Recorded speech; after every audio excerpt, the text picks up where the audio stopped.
This story right here is going to have to wait a couple of days, but just for the fact that I seen the news breaking, I want to report on it because this one right here bums me out to no end. And before we get a good laugh at the expense of one of the most prolific grifters out there right now, I want to go ahead and inform the population, whoever's watching this, that the Tates are being held until at least the end of the month, if not longer, on the back of zero goddamn evidence. I hate this story ever so much, but at least it's getting traction out there, and people are seeing what type of nonsense is there. The quality of victims that the Romanian authorities are holding up, or just the rather lack of victims in two of the women's sense. There's been some really good exposés, and yes, in the coming days I'll come back to talk about this, but the courts denying using really nefarious, really slanted interpretations of any of the so-called evidence that's out there in order to justify keeping these people unjustly prisoned.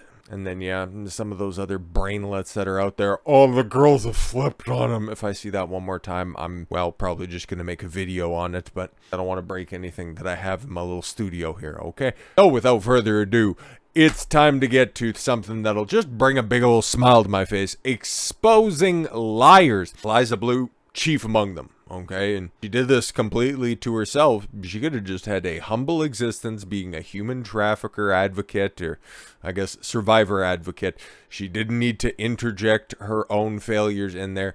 She didn't need to represent some people, which, you know, the reason that she got put on blast is because she was representing some people, or at least alleging to. Don't know if anything's been finalized when it comes to this stuff. People that tied themselves to the Tates to begin with, and then, yeah, he has way more fans that are way more dedicated that'll just go ahead and dig into your past. And you best not hope that there are any skeletons in those closets, but here we are for what, the third straight day? So yes, shout out to the big homie. The quartering on this one. This guy's got all of the facts. He's got all of the sauce. And now he's bringing attention. And he's spreading the word. You'll love to see it. Okay. Today, part 3. And I read through a little bit of this to get to the bottom of it. Day 3 is not going to be the final cut, okay? This isn't a trilogy. It's not even a quadrilogy. This is going to be a forever-ilogy, because he's got receipts after receipts after receipts, and I'm here for it. I don't care if anybody else is going to be watching this by the end. How Eliza Bleu, Clout Goblin, TM. Oh, it's his own trademark that's out there. That's terrific. Courted Andrew Yang. Oh, it's all of these grifters run together. Andrew Yang, chief among them, okay? Mr. UBI, Mr. Forward Party, Mr. Threaten Vince McMahon with a lawsuit after your party ends up winning. And you did the same Bernie Sanders move after you ended up getting beat down in the primaries of grabbing your ankles and just hoping that the payoff was worth it. With wild lies about creating a home for trafficking victims. Oh, Lord have mercy. Your entire brand, Eliza, was supposed to be about the advocacy for victims, the advocacy for survivors. You didn't do anything about it on Twitter, even though you bragged about getting rid of a bunch of different still active hashtags. And then you say you're going to do something in real life, and you never follow through with it. Holy. I see a lot of people, you know, good people, people that I appreciate and people that I stand up for whenever I see injustice done upon them. Case in point, the Tates in this situation. They do charity behind the scenes. They don't make it public until pressed about, you guys are terrible people, you're misogynists. Well, actually, they built churches in Romania. They built orphanages in Romania. They rescued dogs there as well. They sent clothing. Actually, they didn't send it. They brought it directly to the people crossing over the border in Ukraine, leaving the war zone. They did more to actually enrich the people's lives than anybody trying to tear them down. No. They're the bad guys. That's why that story, because it's like, it's nothing that I can directly affect other than just read the developments and just get unreasonably angered by it. Anywho, on March 29th, 2020, wow, that's a blast from the past, Eliza Bleu proudly announced to the internet that she had opened a home for trafficking victims called the Humanity House. Oh, that sounds so great. You did some stuff. You posted a little goofy video. And we would check that to make sure that it's authentic, but, well, we got some developments after these files drop. It's my pleasure to announce that Humanity House is now a home. Give me your oh my God, wrap yourself in the American flag. Oh my God. You just need to stop. That's what's written on the Statue of Liberty, by the way, in case you don't know, in case you're from outside the country. Even though most of the people that watch this channel are from America anyways. Anywho, the only issue is that the so-called Humanity House was, well, like most other things, look, when it comes to Eliza, a complete and total fabrication. On March 9th of 2020, hey, what a great day. It was yours truly's 30th birthday. Big shout out. And she was lying on my day. Oh my God, this bitch. Just 20 days before the announced opening of the safe house, she appears to be fundraising. As usual, something doesn't add up. Where are all those funds going? Are they getting funneled to a GoFundMe to, hi guys, can you crowdsource my last minute travel plans? Because that would be great. And don't worry, eventually I'll just keep the GoFundMe open for as long as possible and you guys can continue to donate it because I'll still need funds somewhere down the line. It's weird how that happens. Yo, who's she trying to shake down? Because I'm seeing some things here. If any extremely wealthy people want to fall off the grid until COVID-19 is passed, this was before all the lockdowns because, like I said, you know, March 9th, 2020 is a pretty significant day in my life. I remember the lockdowns didn't happen until about a week later. Like, everything didn't start locking down until about the 16th, 17th. It's when Pennsylvania was the first place that locked down. That's the first email that I remember seeing. They were going to be locking down, but anyways, okay. I'll rent you an extra house on a farm, 550 acres, and no neighbors for miles just to sweeten the deal. All proceeds will be turning that house into a safe house for survivors of human trafficking. Okay, and yeah, this was 20 days before everything happened. Hashtag Yang Gang. Oh, wonderful. What are your life goals outside of Yang? I want to have a safe house for trans survivors of human trafficking. Sorry, what? You're switching up your grift all of a sudden. I want to look good for my age, no matter what age I am. It doesn't matter if you're going to be protecting trans survivors. You can identify however you want. It's kind of like that's also in your history as well. 17, 21. Age is just a number, right? Especially when you're running publicly accessible thought experiments about age of consent. Holy. I want to get married and adopt a child. Now it's your turn. Pause. You just threw a whole bunch of buzzwords in there. Like none of that makes sense. And then, oh, okay, replying to Mr. Beast, and I don't know what pollute is, but I'm sure it's probably rich people. Done. I'd use the money to finish the safe house on my farm for survivors of human trafficking. On her farm. Interesting. Okay. In July of 2020. Okay, so we're just speeding right ahead. Eliza Bleu proudly proclaimed she started a private charity, an 8-bedroom safe house. No, lady, that's a bed and breakfast. You aren't really helping anybody. If this is a huge property and all you can amass is 8 bedrooms, it's a good start, but I wouldn't necessarily be calling it a safe house. I would say it's a place where you can shack up for a second. Okay, I'll do something then. I opened a safe house. Okay, she says that she opened it. I opened a safe house, no questions asked, 8 beds. Still in the life was not a prob. I work with all folks. That's my solution. Private charity. All right. She claims the Humanity House is located on 550 acres, a massive cost she is prepared to pay for. But she's still soliciting donations. And it sounds like, given the fact that we probably can all see where this is going, okay, it's like, how are you going to pay for this? Because you've been constantly rattling around the old copper cup for a hot second, even at this point. Oh, and like it says, spoiler alert, she did not. Oh, man, and this is all and you're lying on my name. You're lying on my dad. I hate it. I hate it. Many people are speculating that this is her father's farm based on the publicly available biography. Yeah, that seems to make sense because he's a state senator in the state of Illinois where a lot of farmland, so that would totally make sense. It's just, okay, if she's trying to wrap herself in right-leaning politics and her father is a Republican in Illinois, which, wow, I couldn't think of a bigger cuck, but I'm sure she could find one. Shout out Elon Musk. I'm just wondering why you're courting Andrew Yang.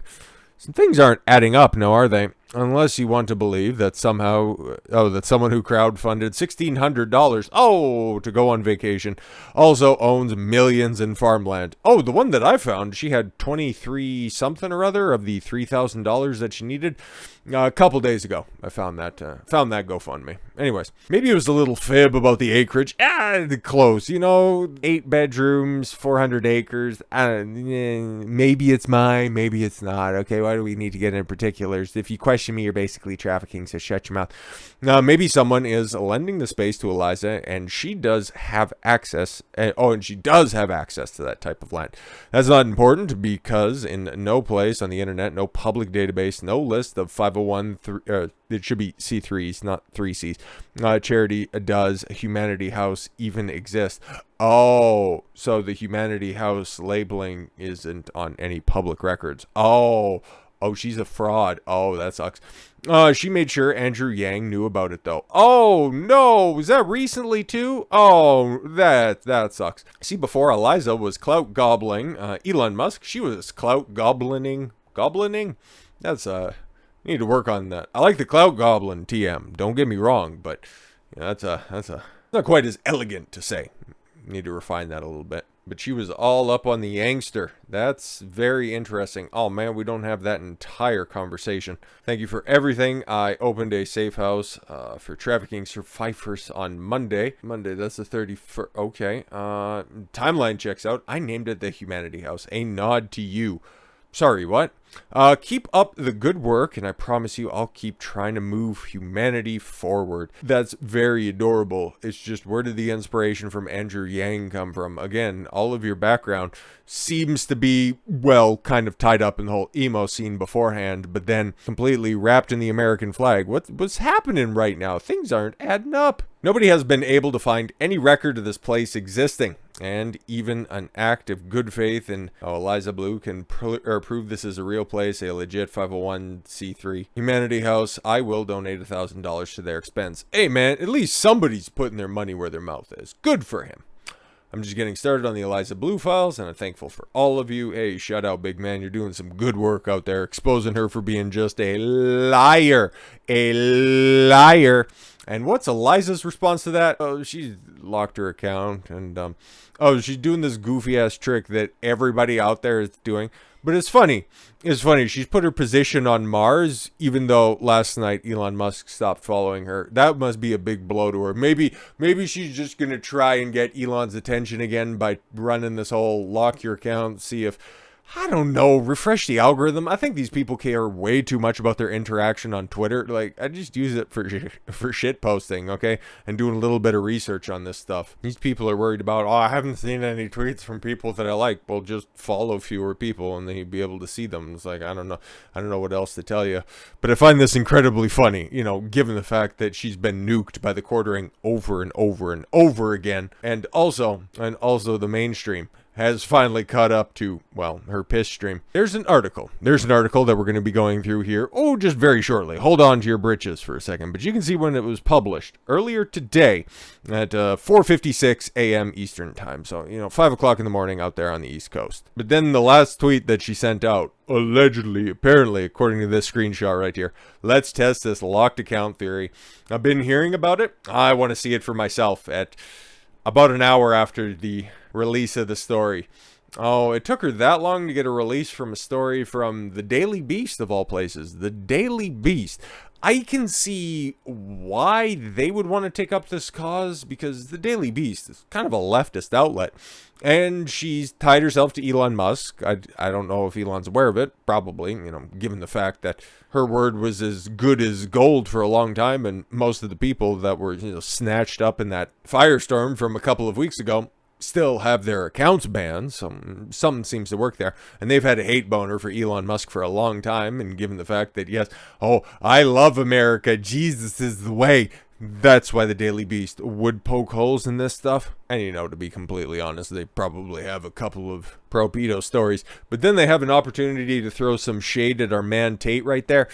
Ooh, I could be getting mad at this story, but it's a long boy right here. I don't know how much we're going to read of it, but apparently if you listen to them, it's going to be 27 minutes. This video's already, like, I don't know how much, air's getting cut out of it, but it's already long enough to begin with. But we'll start running this stuff, shall we? With striking lilac hair and a pugnacious attitude, the anti-sex trafficking activist known as Eliza Bleu has broken into some of the top tiers of right-wing media in just a few years, growing her audience through interviews with popular figures like Ben Shapiro, Tim Pool, Dr. Drew Pinsky, Otep Jesus, Michael Malice. The list goes on and on. But in late 2022, Bleu found even a more powerful new ally, new Twitter owner Elon Musk. You can tell by all of the people that they're mentioning right there, and yeah, this is perfect fodder for Daily Beast. So this is one of those opportunities where you can exercise the old axiom, the enemy of my enemy is my friend. But if you're going to start throwing shade at Tate, I'm going to be walking out of here. Bleu, who refers to herself as a survivor of human trafficking, has lent the billionaire an unusual form of credibility by insisting that pre-Musk Twitter was overrun with child porn. Yeah, it was. That was very easy to figure out. And if you guys did some journalism around here on a regular basis, you would also find out there was one incredibly popular, unfortunately, very popular case of somebody who was being exploited on there. Tried to have it taken down by Twitter, but then for Twitter to respond back by saying that doesn't violate our policy. It's like, that's a kid at 14 years old, doing nefarious stuff. And you don't want to take it down? What is going on? Okay. Okay, so here's where it actually gets concrete. And see, wow, at least these leftist outlets, when they have a hate boner on something, they actually check their sources and they do some investigative journalism. So I'm going to stop short of giving them any sort of credit. It's just, you did good work on this one, okay? Bleu's praise for Musk comes even as the billionaire has slashed much of Twitter's staff, which is a good thing, and it's working reasonably well, for as much as people are, kind of spurging out, oh my god, my reach, shut up, including huge numbers of workers responsible for content moderation. Huge number of workers responsible for content moderation, okay? And content's not really a concern right now, just saying. For his part, Musk has boosted Bleu's profile on the site with replies and retweets, helping her earn more than 100,000 new followers in December alone. Somebody's jealous. You have a direct line to me on this issue, Musk told Bleu in a Twitter Space live chat in December. There's the connection. There's the connection that everybody was looking for because it was purely speculative beforehand. And, well, I guess that one potentially offhanded statement, that'll have to do. But now Bleu and Musk find themselves embroiled in a Twitter censorship controversy after multiple critics of Bleu who shared embarrassing images from her past saw their accounts temporarily suspended from the site. Temporarily? Well, there's still some of them, and that could be a forever type ban, a permanent suspension, if you will, if they don't play ball. Some users suggested that Bleu's direct line to Twitter brass and Musk himself may have led to the crackdown. Can't prove that, can't disprove that, but there's some contemporaneous evidence that you guys have kind of provided. But we already know this stuff, so what new information is Daily Beast bringing to the fold? Bleu grew up in rural area alongside the Illinois border with Iowa, known as the Quad Cities. She portrayed her homeschooled upbringing as an innocent one, albeit one that made her all the more naive about how the world really worked. Despite her claims to the contrary, public records prove that Bleu's original name was Eliza Morthland. Yeah, she was snatched up on some crime. We seen the rap sheet that was posted. She was born in 81. Her father is Richard Morland, a farmer and former Illinois state representative who ran unsuccessfully on the GOP ticket for lieutenant governor in 2018, and he's still a state senator. You could probably show that. And he'd also previously, before that, been a House representative at the state level, so you could just put that as well. In 2021, Bleu appeared to deny on Twitter that she was Eliza Morthland. Stop it. But Facebook photos show her standing with other members of the Morthland family. Oh man, she's even been a liar for years at this point. Color me surprised. In a 2010, we're going way back, newspaper article about Richard Morthland shows a woman who looks just like Bleu standing next to the politician identified as his daughter, Eliza Morthland. Yeah, who knows? Richard Morthland also gave comments for a 2009 article about a band Bleu was working for under her married name, Eliza Siep. Oh, and Bleu's cosmetology license. Of course she has a cosmetology license. Oh my god. Lists Richard Morthland's farm as her address. Oh, the same place where the Humanity House is, right? Is it about 440 acres? All right. Ooh, here's where it gets spicy, I guess. Interviewed on Tim Pool's podcast, Bleu said she could not offer details about her alleged abusers because of unspecified legal issues. Like what? Oh, when she was asked why it would be a problem if she was making up her story. Let's say, hypothetically, it is made up. What's the big deal? It doesn't matter. I'm still doing good work, okay, guys? What's my biggest win so far in public? Getting Twitter to address child sex abuse material to make it a top priority. And we know, based on yesterday's Eliza Bleu files from the quartering, she actually didn't do any of that. She took credit for it, but she didn't do anything. It's kind of like the city foreman who takes credit for the ditch that's being dug by all of the minimum wage workers. They're like, yeah, we made a nice ditch today. Meanwhile, you were the one standing on your shovel up at the top. Anyways, so, the Daily Beast pieced together a rough outline of Bleu's account of her trafficking experience based on interviews she had given to sympathetic media outlets. Bleu has said that her trafficking spanned 2 different periods, all right, separated by roughly a decade. Okay. In her telling, Bleu was first groomed by a prominent photographer she met at Warped Tour in Chicago when she was 16. Yeah, it's either during the time when I was being trafficked or whatever time actually makes sense for the Warped Tour, because I was there with My Chemical Romance in 2004 and 5. This is her account, but I was being trafficked in 2006 when they weren't there. But it must have been sooner when I wasn't there. A few years later, she was still a teenager in the late 90s. Ooh, that sucks. Bleu's father drove her to Los Angeles because Bleu was convinced that an unnamed high-profile musician she met through the photographer would make her a star. You'll be a star, baby. Instead, she was sexually assaulted within 48 hours of arriving in the city. Wow, isn't this just like kind of the plot line of every Midwest girl going out to the West Coast in order to try to get famous? Like, what's unique about this? That's why none of her stories make sense. She never got to the end of the video, where eventually you kill your pimp and then everything's fine. Her traffickers quickly hooked her on a drug she knew as ice. It's meth, right? Yeah, crystal meth. Though Bleu says that she didn't know what the drug was, but then she's also said that she's never done drugs before. But hey man, tomato, tomato. She claims that she was sold for $500 to a sex trafficking ring in Hollywood. What's her, at this time, politically linked father doing about any of this stuff? Not hearing from her. Anyways, I was sold for $500 to this very old gentleman in the hills. Oh no, did you work for your freedom? Did somebody give you a sock at the end of this? This is just tugging at my heartstrings. Bleu claims that she struggled to get enough water and food. Oh my god, could you be more dramatic about this stuff? Holy. My family didn't even recognize me when I got off the plane after 2 weeks on the farm. She returned to Los Angeles to retrieve her car by herself. Do you consider us fools, madam? Bleu claims, but she was once again swept up into human trafficking for an undefined period. Bruh, is she that stupid? It's like the mouse that gets freed from the trap only to return because I could get that piece of cheddar this time. Holy. It's odd what happens to the trauma brain. Well, yeah, apparently you're an ice addict, okay? You're all methed out and just wanting to come back. Yeah, comparing it to Stockholm Syndrome.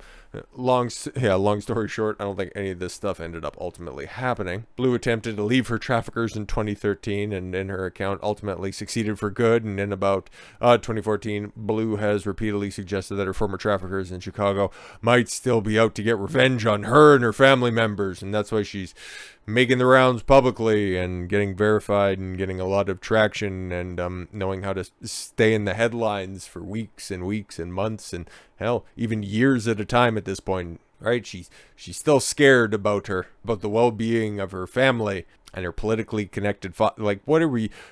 She does think that nobody else is going to check her story. She just thought, okay, because this is not my cup of tea, but even still, back in the cut, when we looked at some of those older videos of her, she's a relatively attractive girl. She was just never told no beforehand and never had to think of step 2 in any of her plans. I'm just going to tell this story. Everybody's going to believe me because everybody was believing me beforehand. There was just a lot of nodding heads, everybody just going yes, and everybody bought my bullshit. until you reach an age of 40-ish, and then people start to, ooh, when you're walking away in old World Star hip-hop videos. It's like, ooh, late 30s doesn't quite look the same as late 20s, and oh God, why did you have to release that onto the public? So then, when people started asking questions, tried to push you a little bit, you're that kid in the NBA who breaks into the league, has one amazing move. It's like if Allen Iverson, he came into the league with that just deadly crossover. My mistake. I know basketball. Oh, AI's crossover, okay? It was unstoppable. But then when guys started to figure out his game a little bit, he had to develop a little bit more of a deep ball game.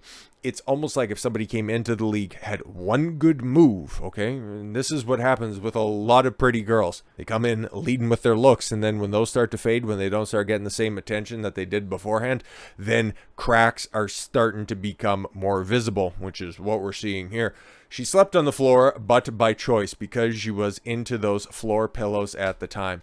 Oh, when I stepped away from the gang, my traffickers lost money, Bleu said in a 2020 interview, and they want that money back. Asked in a 2021 interview why she hasn't pressed charges against the unnamed athlete and the other traffickers, Bleu, appearing on a podcast with more than 100,000 YouTube subscribers, is that malices? I would believe so.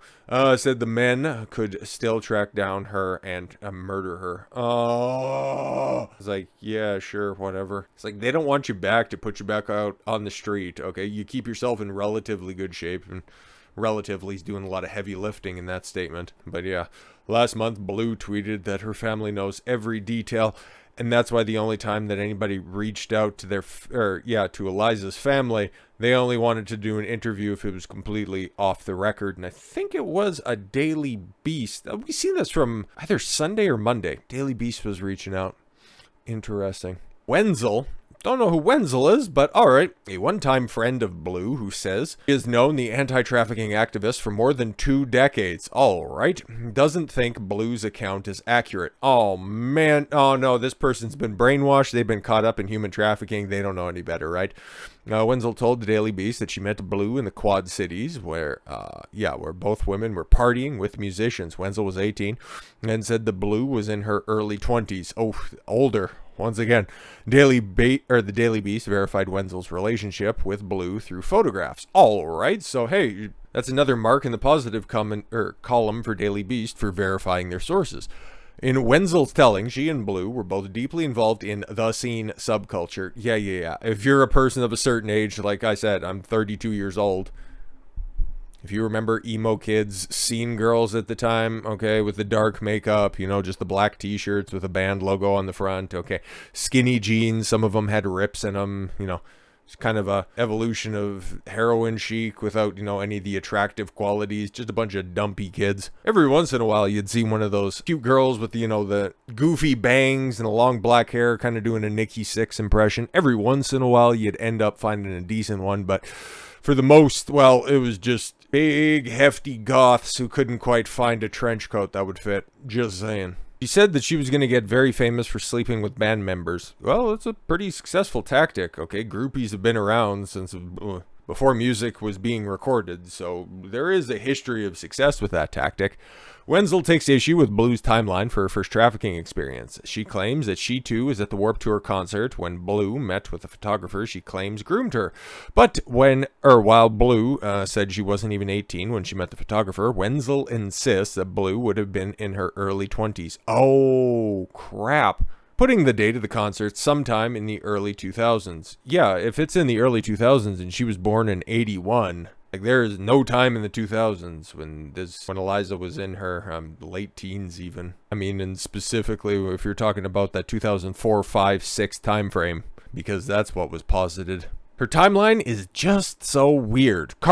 Carly's apparently her first name. She's a very powerful, very smart, intelligent woman. I gave her those props multiple times over, and it's somebody who's close to her who's actually backing that up. She knows how to market herself. That is 1000% true, and it has been proven time and time and time again. She knows how to make her ways in, she knows how to make her way in. She knows how to blend in, especially when she's putting on different types of accents. I will never get over that because that black scent was, oh my God, spot on for just some sort of doe-eyed white girl just trying to work her way into black culture, okay? Wonder if she's a Knight Rider. Anyways, Bleu moved to Los Angeles, but Wenzel doesn't remember hearing about her old friend being trafficked. Instead, she said Bleu unsuccessfully tried to convince Wenzel to move with her in California. Oh no, she just needed a friend. She was reaching out for help because she was being trafficked. She just needed to have some sort of normal thief from home to come down.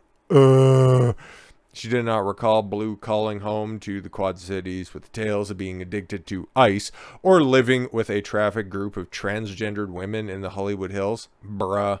Wenzel said she keeps seeing these stories out of LA and believes that absolutely didn't happen. Now, you're just a hater. You're a hater. Stop it. By 2005, Bleu was back in Illinois. She was a ripe old age of, 24, 23 at that time? Holy! And eventually earning a cosmetology license. Very, very difficult work. Bleu began touring as a traveling stylist for musicians. Hey, man, good work there. That's a great way to get your foot in the door. And then then you got to go a little bit north in order to figure out what you need to use in order to get in a little bit better with the band. While she received her first taste of internet controversy. Oh, here we go! Bleu worked with the mega popular rock band My Chemical Romance as a stylist. Going by the hair-inspired name Eliza Cuts. Not bad. Not bad. There you can see her marketing on display, okay? Go to Eliza, she gives you the cuts. And then also, if you know anything about the scene, okay, running with the Cuts moniker, well, it fits in with the groups. Just saying. Bleu's job brought her into a group with My Chemical Romance entourage members dubbed the world's most hated crew. Okay, that clique also featured future YouTube star and makeup mogul Jeffree Star. Oh, great, who would later be accused of paying out hush money to sexual assault accusers. Yeah, tomato. That's the way it goes with, makeup YouTubers. Anyways, Bleu was closely monitored by the band's fans on sites like LiveJournal. There's a Reddit post, some old archived 4chan threads, read through them. I couldn't discern anything that was on there. Couldn't back it up, but hey man, that's where the Daily Beast comes in. Never thought I'd be saying that before. But Bleu stirred up some controversy for her own diehard supporters of the band in a mini scandal that featured Bleu calling Star the N-word. Yeah, but Jeffree Star is like the pasty white guy, so, okay. And allegedly authoring a thinly veiled fictional account of her failed relationship with Way. Oh, that's, Gerard Way, the lead singer, right? Heartthrob? After leaving the rock circuit, Bleu lived with a friend in Chicago from roughly 2009 to 2011. And around that period, when Bleu claimed that she began to be sex trafficked again by an unnamed athlete in a violence-plagued neighborhood in Chicago. Well, Southside, okay, she is a Knight Rider. But that's how her former roommate, who asked the Daily Beast not to use her name out of fear of backlash from Bleu's fans, you could do it right now. It's not like she has too many fans left. Remembers it. Instead, she said the pair lived in Wicker Park. Oh yeah, that's not, man. That's a fairly wealthy suburb of Chicago, and especially if you're that doesn't make sense. If you're hanging around with an athlete in Chicago, every single major professional sport is around there. A bunch of different D-League developmental levels are also there as well. Like, couple that with, your family's a stone's throw away from that. Color me confused. The roommate said Bleu's parents were always supportive financially. She was not in a precarious situation, the roommate told the Daily Beast in a text message. The roommate does not remember Bleu sleeping on the floor, though not because of bullets. She slept on the floor, but by choice, because she was into those floor pillows at the time. Bleu eventually bought a bed. Oh, okay, cool. Yeah, but there's nothing wrong with sleeping on the floor. The floor is a delicious place to sleep. Like the ex-roommate, Wenzel scoffs at the idea that Bleu lived in a dangerous neighborhood. Yeah, because she would theoretically still be close to her in proximity. Don't know if there was a relationship there. Wenzel, who was then married with a child. Hey, shout out. Good for her. I said she brought her toddler to visit Bleu and the roommate at their apartment. Hardly the front line of a gang war. Oh, no. So, that is so not true, Wenzel said. She lived in a really cute apartment. They're the whitest girls you could ever meet. There was no gang activity. Yeah, especially if you're in Wicker Park. Yo.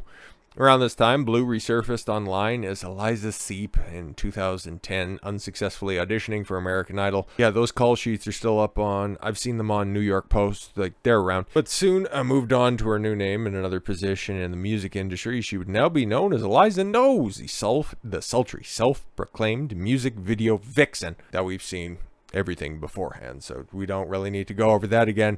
At this point in time, you know, we've all seen, unfortunately, the screenshots, and the fact that she's only 31 and 32 in some of those videos, oof, I guess lying has quite the toll on your soul. As proof that she was trafficked, I just sped up the timeline on this one. As proof that she was trafficked, Bleu often cites an organization she says saved my life, Eve's Angels, ladies.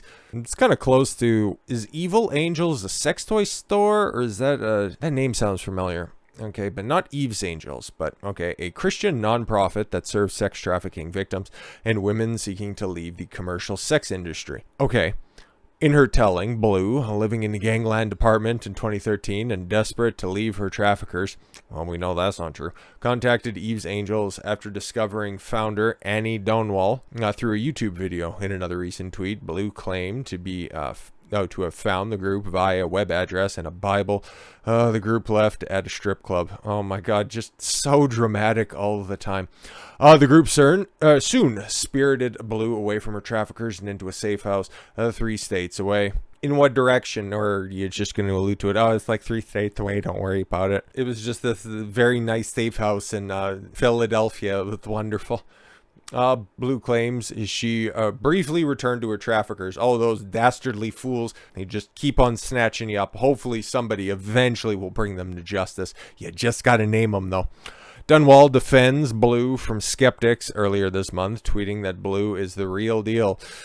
Okay, well, somebody's got proof, I guess. But like Bleu, Donwall's claims about sex trafficking in her own life have come under scrutiny. Oh, once again, birds of a feather, man, flocking together. In 2018, Donwall's parents and brother filed a defamation lawsuit against Donwall and Eve's Angels. Oh, no, is this connected, or is this just, some unspecified contemporaneous lawsuit? Let's see.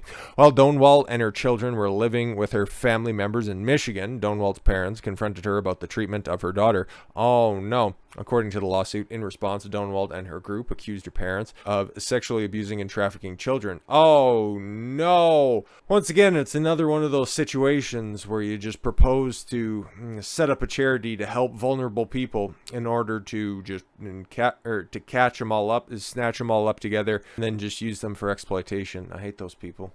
Legitimately. Donwall took the case to the police, leading to a criminal investigation into her parents, but with no charges. Donwall's claims fell apart after her daughter told her grandparents that Donwall had told her to fabricate the claims in an attempt to pay off from the grandparents. Holy! Activist was ordered to pay the judgment of more than $47,000 plus legal fees. As of May 2022 appeals court ruling, the family is still stalled out in the settlement talks, and Donwall denies the defamation claims. Well, it seems like they've been litigated. Okay, Donwall did not respond to a request for comment. Eve's Angels did not return the email, 2 phone calls, a whole bunch of other stuff, directly full voice box mail. Of course.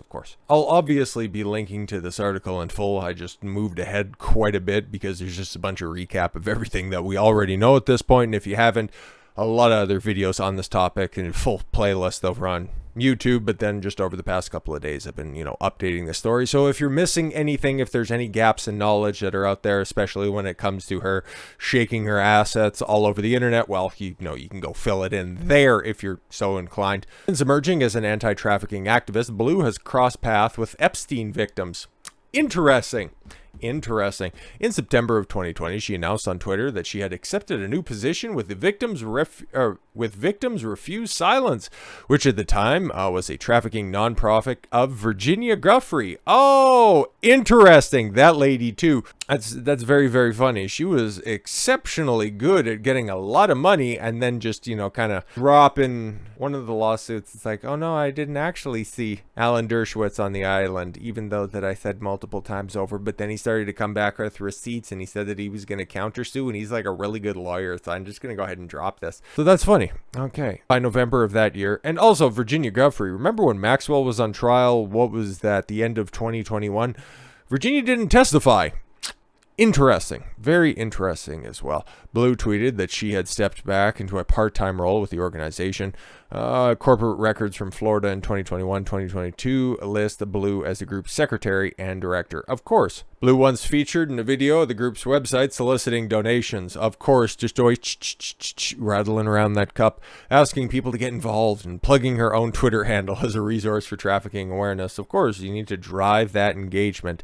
I firmly believe that anybody that's helping us in the survivor space should be very thoroughly vetted, because we have a lot of nefarious players, projection, that just want to be close to victims and survivors. Yes, of course, because it's almost like they're impressionable or something like that. It's almost like if you wrap yourself up in very unobjectionable positions and take very safe and easy to defend stances, you can run your grift for as long as you want. But then when you start to overstep your boundaries, like they point out right here, controversy ignited January 6th when she appeared on Tim Pool's Tim Cash show, started representing survivors of Andrew Tate.